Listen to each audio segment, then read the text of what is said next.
David Rouzer joins us on the Nick Craig Show this morning. Congressman Rouzer, tell us a little bit about this piece that you penned over at Breitbart last week. Well, you wouldn't think we would even need to do this, and it's quite appalling that we have so many drivers on the road that are here illegally that have no business being behind the wheel. I really applaud the Trump administration, the president, and Secretary Duffy, of course.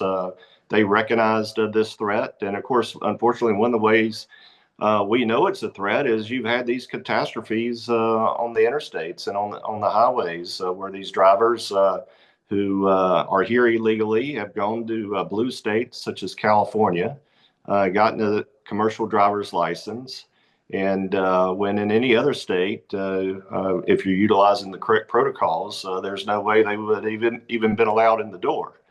And so this rule that the administration put into place cracks down on that. And this legislation that I've introduced, along with a number of co-sponsors, this legislation takes that rule and makes it permanent law, which puts even more force behind what the administration is trying to do in terms of cleaning up our roadways. Congressman Rouzer, it'd be one thing if these individuals were driving regular pedestrian vehicles, but that's not what we're talking about. We're talking about 18 wheelers, big rigs roaming the streets of the United States. In your article, you talk about that horrific situation that unfolded in Florida earlier this year with an illegal U-turn that killed 3 people. Why is this happening in blue states like California and New York? I mean, what are they thinking? Yeah, no, that's a very good question. I'm not a psychiatrist or a psychologist, so I can't get in the minds of those who come up with these crazy policies, particularly in the blue states and the far left states. But it's a pattern. A lot of these blue states have sanctuary cities, California in particular, and they tend to work harder to preserve what, in their view, are the rights of these illegal immigrants more so than their own citizens and the safety of their citizens. And so it's not just an issue as far as commercial driver's license and the issuance of those to illegals, but all the other benefits that they accrue from the taxpayer as well.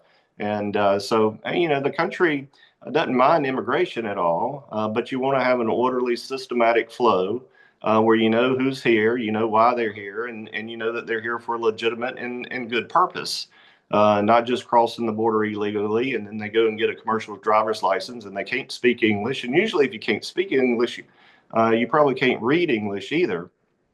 And you could see how that's a terrible recipe for disaster on America's highways. Yeah, and it's obviously creating a concern for folks across the United States. As in your article you mentioned, there's been 12 deaths just this year thus far at the hands of individuals with these CDLs. One of the situations out of New York just a couple of weeks ago was flowing around social media. You had a CDL that was issued to somebody. The first name was listed as no. The last name was issued as name. I mean, so they're not even attempting, Congressman Rouzer, at this point to issue this to Well, legitimate people.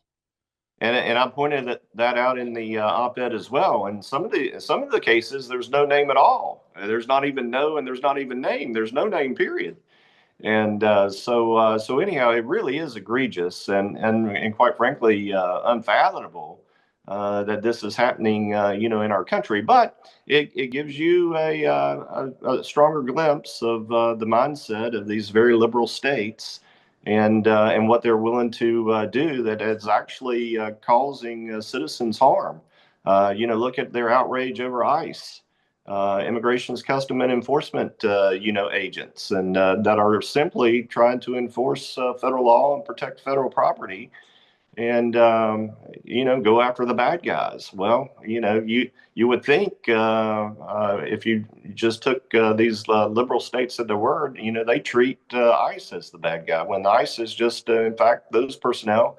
They're working hard every day and night to keep the American people safe. That's their job. That's their responsibility under the laws that we have, and laws, by the way, that were put in place by Democrats and Republicans over a course of many years to safeguard the public.